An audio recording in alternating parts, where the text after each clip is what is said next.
నమస్తే. Welcome to hit TV. నేను మౌనిక. పిల్లల మానసిక పరిస్థితి ఎలా ఉంటుంది?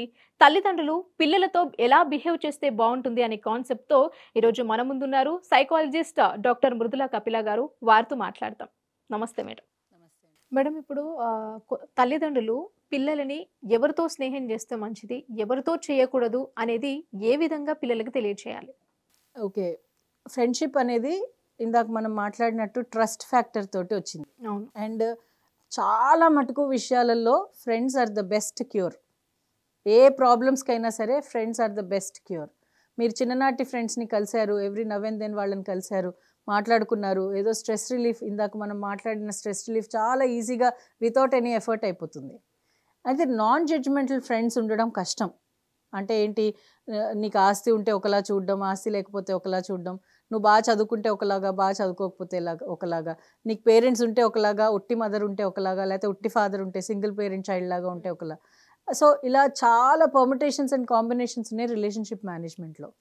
అయితే ఫ్రెండ్స్ ఎలాంటి టైప్ ఆఫ్ ఫ్రెండ్స్ తోటి నువ్వు ఉండాలి అని పేరెంట్స్ చెప్పాలి అని అనుకుంటే యాజ్ మచ్ యాజ్ పాసిబుల్ నువ్వు గ్రోత్ మైండ్ సెట్ ఉన్న ఫ్రెండ్స్ తోటి తిరుగు అని ఎక్స్ప్లెయిన్ చేయాలి. It's not just marks.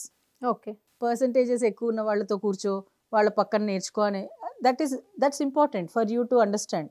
కానీ నీకంటా ఎక్కువ ఉన్న ఇంటలెక్చువల్గా, ఇమోషనల్గా, ఇంటలెక్చువల్గా, సోషల్గా అన్ని విధాలుగా నీకంటా కొంచెం ఒక స్టెప్ ఎక్కువ ఉండాలి. అప్పుడు నీకు అది అంటే నేను కూడా ఆ రీచ్కి వెళ్ళాలి అనే ఆలోచన వస్తుంది. నీకంటా తక్కువ ఉన్న వాళ్ళని కూడా చేసుకోవాలి, చేసుకోవద్దని కాదు. కానీ వాళ్ళని నీ లెవెల్కి ఎలా తీసుకురావాలి అనే ఆలోచనతో చేసుకోవాలి. అప్పుడు మీకేంటి, ఇప్పుడు ఈ ఫ్రెండ్కి వాళ్ళ మమ్మీ వాళ్ళు బాగా మాట్లాడతారు నాతో, అందుకని వాళ్ళని చేసుకో. అలాంటి ఫ్రెండ్షిప్స్ అసలు first of all parents involve అవ్వకూడదు ఓకే. ఫ్రెండ్షిప్స్ చేసే దాంట్లో.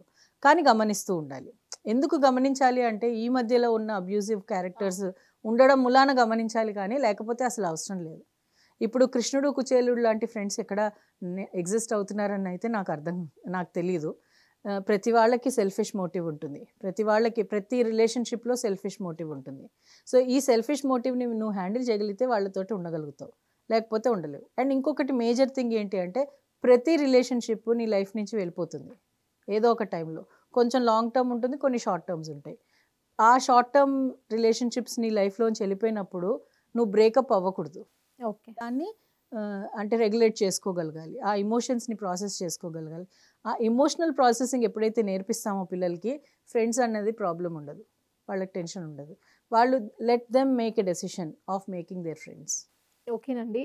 పిల్లలు తల్లిదండ్రులతో ఏ విధంగా ఉండాలో, తల్లిదండ్రులు పిల్లలతో ఏ విధంగా ఉండాలో అనే విషయాలు మాకు బాగా ఎక్స్‌ప్లెయిన్ చేశారు. Thank you so much. Thank you అండి.